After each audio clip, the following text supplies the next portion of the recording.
Light is the fastest thing there is. Too fast, everyone assumed, to ever catch on the ground. Then, in 1849, a young Frenchman aimed a beam across Paris, through the teeth of a spinning wheel, out to a distant mirror and back. And he clocked it. The first time the speed of light was measured here, on Earth, more than 300,000 kilometers every second. By then, no one doubted light was fast and finite. 2 centuries earlier, Ole Romer had caught it lagging. Jupiter's moons ran early or late as the Earth swung near or far. Light took time to cross the gap. But every measurement lived in the sky. Moons, eclipses, the wheeling stars. Down on the ground, light seemed to arrive the instant it left. It crosses a kilometer in a few millionths of a second, faster than any clock, any shutter, any blink. To catch it here, you had to slice time into millionths.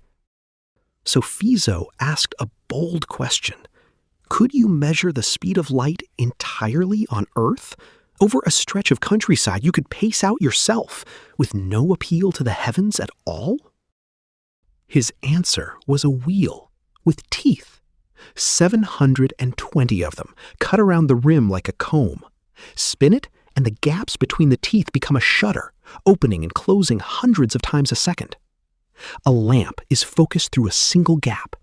The thin beam shoots out from Suresnes, across the rooftops of Paris, to a mirror on the hill of Montmartre, more than 8 kilometers away, and reflects straight back. 17 kilometers, there and back, aim to return through the very same wheel. Now, here is the trick.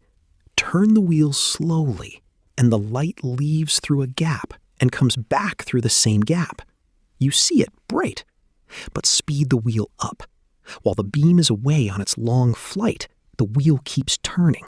Spin fast enough, and by the time the light returns, the gap is gone. A tooth has swung into its place. The returning beam strikes the tooth and vanishes. That blackout is the measurement. At the instant the light first vanished, the wheel had turned just far enough to trade a gap for a tooth, while the beam flew at 17 kilometers. Fizeau knew the teeth, 720. He knew the speed of the wheel at the Eclipse, about 12.5 turns a second, and he knew the distance. That was everything he needed. The round trip had taken a few 100,000ths of a second, and a spinning wheel had measured it. So divide the distance by that flicker of time. Out comes the number, about 313,000 kilometers per second. The true value, we now know, is 299,792.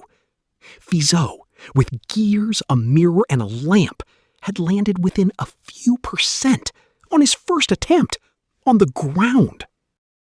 A constant of the universe had come down from the sky. Within a year, Léon Foucault refined the method with a spinning mirror and turned it on a harder question. Is light faster in air or in water? Light ran slower in water. Decisive evidence that light travels as a wave.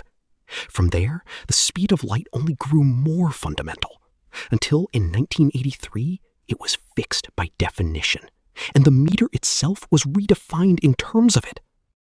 That is the beauty of it. The interval was impossibly short. No clock on Earth could catch it. So Fizeau stopped trying to measure time and measure teeth and gaps instead.